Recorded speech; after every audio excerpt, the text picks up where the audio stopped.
ನಮಸ್ಕಾರ. ನಾನು ನಿಮ್ಮ ಮಲ್ಲಿಕಾರ್ಜುನ ನಾಯ್ಕ. ಸಿಬಿಎಸ್ ವಾರ್ತೆಗಳಿಗೆ ಸ್ವಾಗತ. ವಾರ್ತೆಗಳ ವಿವರ.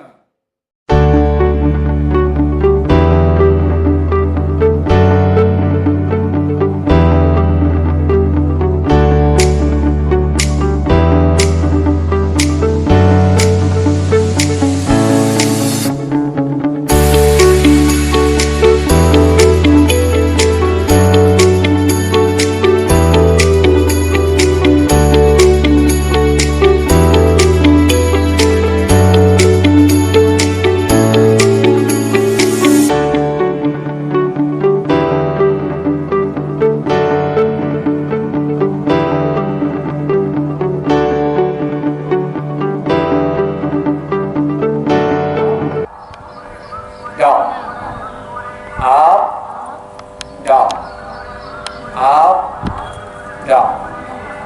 1, 4, 1, 5, 1, 6, 1, 7, 1, 9, 1, 10.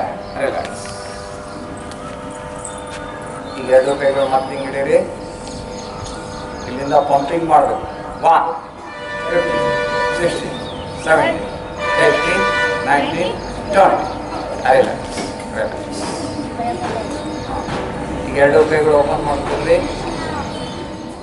3, 4. ಹೇಳ್ಬಾರ್ದು, ಯಾರು ಹೇಳ್ಬಾರ್ದು. ನಾನು ಹೇಳ್ತೀನಿ, ನೀವು ಹೇಳ್ಬಾರ್ದು. 1 ನೋಡಬೇಕು, ಮಾಡಬೇಕು. 2, 3, 4. 1, 2, 3, 4. 1, 2, 3, 5. 1, 2, 3, 6. 1, 2, 3, 7. 1, 2, 3, 8. 1, 2, 3, 9. 1, 2, 3, 10.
ಸಂಪೂರ್ಣ.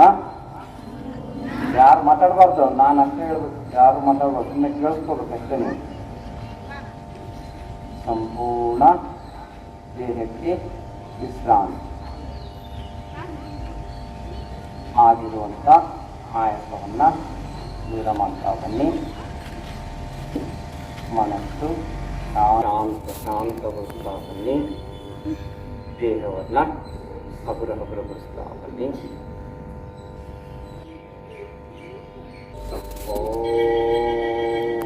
ಈಗೆಲ್ಲರೂ ಹೇಳಬೇಕು ಓಂಕಾರ 3 ಬಾರಿ.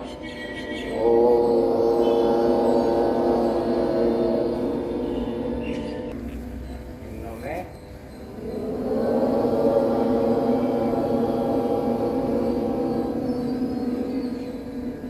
ಎರಡು ಕೈಗಳು ನಮಸ್ಕಾರ ನಮಸ್ಕಾರ ಮಾಡ್ರಿ.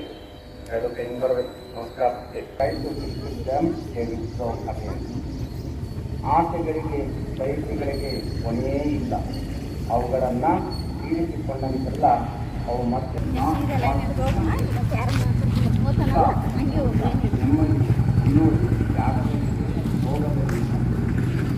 He who wants more and more, he who wants no more. ಬೇಕು ಎನ್ನುವನು ಬಡವ, ಸಾಕು ಎನ್ನುವನು. ನಮ್ಮ ತಾತನಿಂದ ನಾವು ಮಾಡುವಂಥ ಒಂದು ಯೋಗ ನಮ್ಮೆಲ್ಲರ ಆರೋಗ್ಯವನ್ನು ವೃದ್ಧಿಸಲು ನಮ್ಮ ಜೊತೆಗೆ ಶಕ್ತಿ, ಚೈತನ್ಯ, ಲವಲವಿಕೆ, ಉತ್ಸಾಹದಿಂದ ನಡೆದು ಆ ಭಗವಂತನಲ್ಲಿ ಎಲ್ಲರೂ ಬೇಡಿಕೊಳ್ಳೋಣ. ಸರ್ವೇ ಭವಂತು ಸುಖಿನಃ, ಸರ್ವೇ ಸಂತು ನಿರಾಮಯಾ, ಸರ್ವೇ ಭದ್ರಾಣಿ ಪಶ್ಯಂತು ಮಾ ಕಚಚಿತ್ ಭಾರ್ಗವೇ. ಓಂ ಸಹನಾ ಭವತು, ಸಹನೋ ಭುನಕ್ತು, ಸಹ ವೀರ್ಯಂ ಕರವಾವಹೈ, ತೇಜಸ್ವಿನಾವಧೀತಮಸ್ತು. ನಮ್ಮೆಲ್ಲರಿಗೂ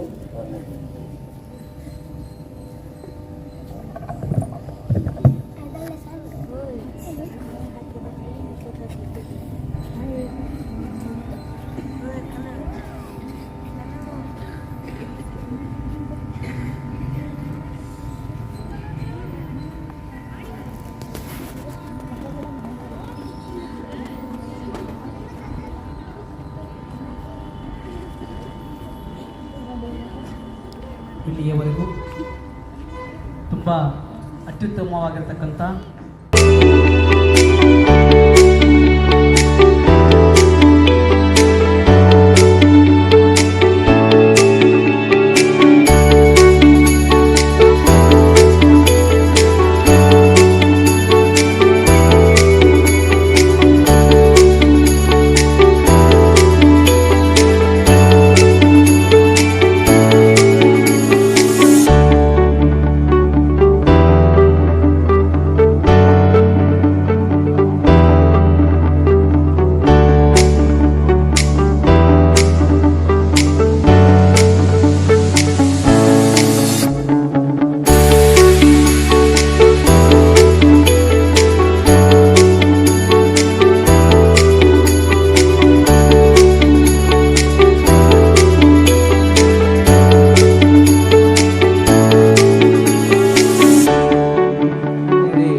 ಹೇಳಿಕೊಟ್ಟಿರ್ತಕ್ಕಂಥ ಯೋಗ ಗುರುಗಳಿಗೆ ಶಾಲೆಯ ವತಿಯಿಂದ ಒಂದು ಸನ್ಮಾನ ಕಾರ್ಯಕ್ರಮ ಇರ್ತದೆ. ಸೊ ದಯವಿಟ್ಟು ಗುರುಗಳು ನಮ್ಮ ವತಿಯಿಂದ ಸನ್ಮಾನವನ್ನು ಸ್ವೀಕರಿಸಬೇಕಂತೇಳಿ ಕೇಳ್ಕೊಳ್ತಾ ಇದ್ದೇನೆ. ದಯವಿಟ್ಟು ಎಲ್ಲ ಶಿಕ್ಷಕರು ಬಂದು ಈ ಒಂದು ಸನ್ಮಾನ ಕಾರ್ಯಕ್ರಮದಲ್ಲಿ ಭಾಗವಹಿಸಬೇಕಂತೇಳಿ ಕೇಳ್ಕೊಳ್ತಾ ಇದ್ದೇನೆ. ಜೊತೆಗೆ ಮುಖ್ಯೋಪಾಧ್ಯಾಯರು ಕೂಡ ಈ ಒಂದು ಸನ್ಮಾನ ಕಾರ್ಯಕ್ರಮದಲ್ಲಿ ಭಾಗವಹಿಸಬೇಕಂತೇಳಿ ತಮ್ಮಲ್ಲಿ ಕಳಕಳಿಯ ವಿನಂತಿ. ವಿಶ್ವ ಯೋಗ ದಿನಾಚರಣೆಯ ಶುಭಾಶಯಗಳನ್ನು ಪ್ರತಿಯೊಬ್ಬರಿಗೂ ಕೂಡ ಸಲ್ಲಿಸ್ತಾ ಇದ್ದೇನೆ. ಪ್ರತಿಯೊಂದು ವ್ಯಕ್ತಿಯು ತನ್ನ ಒಂದು ವಿಶ್ವ ಯೋಗ ದಿನಾಚರಣೆಯ ಶುಭಾಶಯಗಳನ್ನು ಸರ್ವರಿಗೂ ಸಲ್ಲಿಸ್ತಾ ಇದ್ದೇನೆ. ಯೋಗ ಎನ್ನುವಂಥದ್ದು ಇದು ಇಂದು ನಿನ್ನೆ ಹುಟ್ಟಿರ್ತಕ್ಕಂಥದ್ದಲ್ಲ, ಇದು ಸನಾತನ ಕಾಲದಿಂದಲೂ ಕೂಡ ಬಂದಿರತಕ್ಕಂಥದ್ದು. ಇದನ್ನು ಇಡೀ ವಿಶ್ವವೇ ಆಚರಣೆ ಮಾಡ್ತಾ ಇದೆ ಅಂತ ಹೇಳಿದ್ರೆ ಇದು ಭಾರತೀಯರಿಗೆ ಹೆಮ್ಮೆಯಾಗಿರ್ತಕ್ಕಂಥ ಸಂಗತಿ. ಒಂದು ನಮ್ಮ ಸನಾತನಿಗಳು ಯಾವಾಗಲಿಂದನೂ ಕೂಡ ಈ ಒಂದು ಯೋಗದ ಮಹತ್ವವನ್ನು ತಿಳ್ಕೊಂಡು ಶತಾಯುಷಿಗಳಾಗಿ ಬದುಕ್ತಾ ಇದ್ದರು. ಅದು ಇತ್ತೀಚಿನ ದಿನಗಳಲ್ಲಿ ನಶಿಸಿ ಹೋಗ್ತಾ ಇತ್ತು. ಅದನ್ನು ಮತ್ತೆ ಪುನರ್ ಅದರ ಒಂದು ತಿಳುವಳಿಕೆಯನ್ನು ಪ್ರತಿಯೊಬ್ಬರಿಗೂ ಕೂಡ ತಿಳಿಸಿ ಇಂದು ಇಡೀ ವಿಶ್ವವೇ ಇದನ್ನು ಒಂದು ಉತ್ತಮವಾಗಿರ್ತಕ್ಕಂಥ ಸಂಸ್ಕೃತಿ ಮತ್ತು ಉತ್ತಮವಾಗಿರ್ತಕ್ಕಂಥ ವ್ಯಾಯಾಮ ಅಂತಂದೇಳಿ ತಿಳ್ಕೊಂಡು ಪ್ರತಿಯೊಬ್ಬರು ಕೂಡ ಅಡಾಪ್ಟ್ ಮಾಡ್ಕೊಂಡಿದ್ದಾರೆ. ಅದೇ ರೀತಿಯಾಗಿ ಪ್ರತಿ ವರ್ಷ ಜೂನ್ 21 ವಿಶ್ವ ಯೋಗ ದಿನಾಚರಣೆ ಅಂತೇಳಿ ನಾವು ಆಚರಿಸ್ತಾ ಬಂದಿದ್ದೇವೆ. ಅದೇ ರೀತಿಯಾಗಿ ಇಂದು ನಮ್ಮ ಆರ್.ಎನ್. ಮೆಡಿಕಲ್ ಶಾಲೆಯಲ್ಲಿ ಪತಂಜಲಿ ಯೋಗ ಕೇಂದ್ರದ ವತಿಯಿಂದ ಈ ಒಂದು ಯೋಗ ಶಿಬಿರವನ್ನು ಏರ್ಪಡಿಸಲಾಗಿತ್ತು. ಬೆಳಗ್ಗೆ 7 ಗಂಟೆಯಿಂದ ಈ ಒಂದು ಯೋಗ ಶಿಬಿರವನ್ನು ಮಾಡ್ತಾ ಇದ್ದಾರೆ. ಇದರಲ್ಲಿ ಪ್ರತಿಯೊಂದು ಮಕ್ಕಳು ಕೂಡ ಅತ್ಯಂತ ಉತ್ಸುಕರಾಗಿ ಭಾಗವಹಿಸಿದ್ದು. ಅದೇ ರೀತಿಯಾಗಿ ಶಿಕ್ಷಕರು ಕೂಡ ಭಾಳಷ್ಟು ಉತ್ಸುಕರಾಗಿ ಭಾಗವಹಿಸಿದ್ದು. ಆ ಒಂದು ಯೋಗ ಕೇಂದ್ರದ ಎಲ್ಲ ಯೋಗ ಗುರುಗಳಿಗೆ ಒಂದು ನಮ್ಮ ಶಾಲೆಯ ವತಿಯಿಂದ ತುಂಬ ಹೃದಯದ ಧನ್ಯವಾದಗಳನ್ನು ಅರ್ಪಿಸ್ತಾ ಇದ್ದೇನೆ. ಅದೇ ರೀತಿಯಾಗಿ ಮಕ್ಕಳಿಗೆ ಇಂಥ ವಾತಾವರಣವನ್ನು ಕಲ್ಪಿಸಿರ್ತಕ್ಕಂಥ ಆರ್.ಎನ್. ಮೆಡಿಕಲ್ ಶಾಲೆಯ ಎಲ್ಲ ಆಡಳಿತ ಮಂಡಳಿಯವರಿಗೂ ಕೂಡ ಹೃತ್ಪೂರ್ವಕವಾಗಿರ್ತಕ್ಕಂಥ ಅಭಿನಂದನೆಗಳನ್ನು ಸಲ್ಲಿಸ್ತಾ ಇದ್ದೇನೆ. ಮತ್ತೊಮ್ಮೆ ಎಲ್ಲರಿಗೂ ಕೂಡ ವಿಶ್ವ ಯೋಗ ದಿನಾಚರಣೆಯ ಶುಭಾಶಯಗಳನ್ನು ತಿಳಿಸ್ತಾ ಇದ್ದೀನಿ. ಧನ್ಯವಾದಗಳು.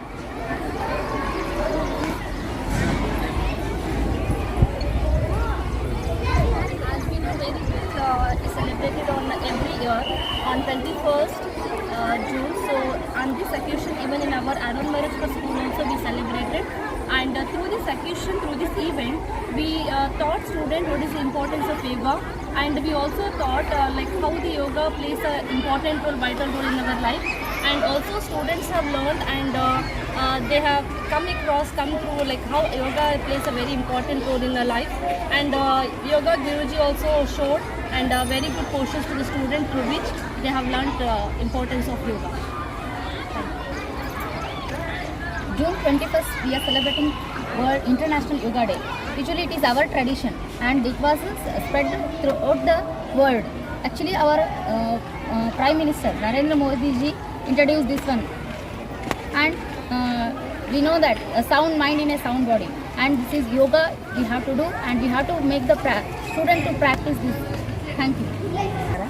ಇಂದು ಆರ್.ಎನ್. ಮೆಡಿಕಲ್ ಶಾಲೆಯ ವತಿಯಿಂದ ಅಂತಾರಾಷ್ಟ್ರೀಯ ಯೋಗ ದಿನಾಚರಣೆಯನ್ನು ಅತ್ಯಂತ ಅದ್ಭುತವಾಗಿ ಮತ್ತು ಸಂತೋಷದಿಂದ ಆಚರಿಸಲಾಯಿತು. ಈ ಯೋಗವನ್ನು ಯೋಗಾಪಟುಗಳನ್ನು ಸ್ನೇಹ ಬಳಗದ ವತಿಯಿಂದ ಮುಖ್ಯವಾಗಿ ಯೋಗಾಪಟುಗಳನ್ನು ಕರೆಸಿ ಮಕ್ಕಳಿಗೆ ವಿವಿಧ ಯೋಗದ ಭಂಗಿಗಳನ್ನು ತಿಳಿಸಿಕೊಡಲಾಯಿತು.